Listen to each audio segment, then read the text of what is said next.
What's going on, guys? STF Gaming. Today we're going to be taking a look at the 2003 World Championship first place deck. I can't pronounce the guy's name. It's like Inglong or something like that. Don't want to slaughter his name, so sorry about that. But this is a hand depletion Yata lock deck. It is a pretty absurd deck. Like, if you look at all these banned cards in it, it is crazy. But at the same time, if you're like kind of sick of GOAT format, and if you've tried Chaos format, you might have an appreciation for a deck like this. It's not something you have to play all the time. It's not like super expensive to build either.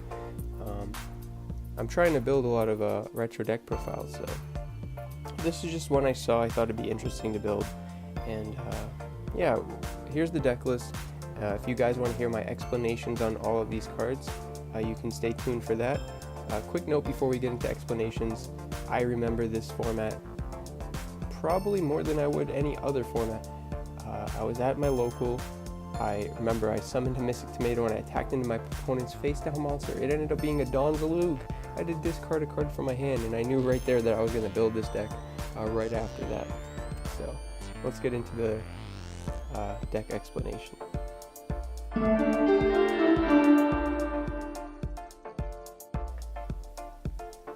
Alright guys, so a lot of you probably know Chaos was a crazy format. You could just go summon Chaos Emperor Dragon with the Sangan on board, blow up the board, your opponent takes a whole bunch of damage, and then you search Yata off your Sangan, and then you can summon Yata and attack, and your opponent has no cards and they can't draw. Pretty dumb format. It was just a really consistent deck, and it was annoying. So this is like a more tuned down, still can do the same thing all the time, but you just have more fun with it because there's a lot of banned cards you get to play with. You don't have to play with the annoying chaos monsters, and yeah, you can just have a good time. It's a quick little board game. Like, that's what I consider these retro deck profiles at the end of the day. Just build them up, play them with your friends. It's like a little board game you can play all the time, especially if you really love Yu-Gi-Oh! So first off, we got the Witch of the Black Forest. It can search a lot of monsters in the deck. Get the 2 Donzalug. Like I said, it's like a hand discard, hand depletion deck, whatever you want to call it. That's what I called it back in the day. Donzalug, obviously your opponent can attack into it with a Mystic Tomato, so you want to be a bit careful with it. You can't really set it because Gemini Elf exists, but yeah. Discard the cards from opponent's hand. You can search it off Mystic Tomato, as well as a couple other cards like Sangan and Reaper. So you got 3 tomatoes, just hope you get the Dons and these Sangans. Next up is the 3 Gemini Elf.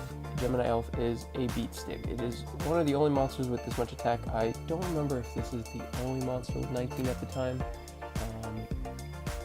I think it is. I think the next 19 wasn't printed till Dark Crisis, so probably right on that.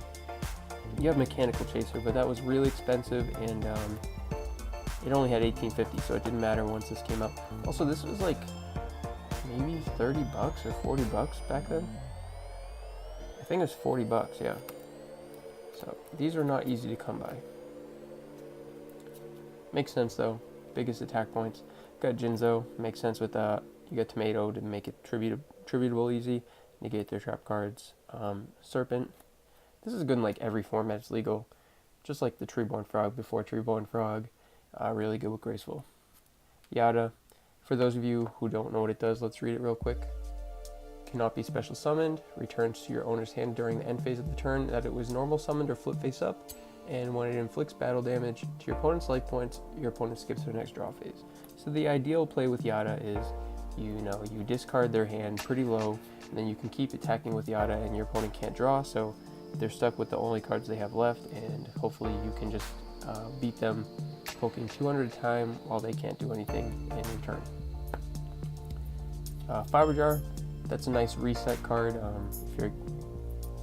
It's just good all the time, really. Just reset the game. You both draw 5 cards. 1 Magician of Faith. There's so many good spells it makes sense to run Magician of Faith. Heavy, Snatch, Prima, Reborn. Honestly, don't have to explain any of these. I really don't think I do. Next up is Mirage. We can get into this one a little bit. Mirage. During your opponent's standby phase, you draw cards until you have 4 cards in your hand. So, if you play this card, you're probably going to want to, spam cards, set a whole bunch of cards, waste cards in your hand. so that you can draw back up to 4. Be worried that if you play this, then on your opponent's turn they can just MST it before you draw. And then they can blow you out with like a heavy or something.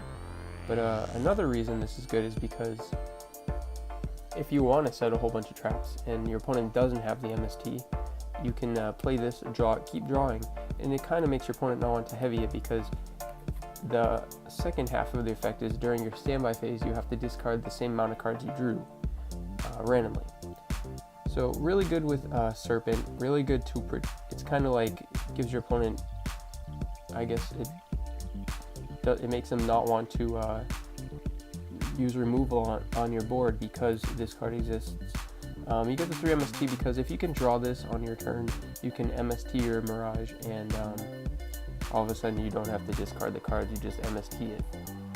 It's also the perfect out to Imperial Order.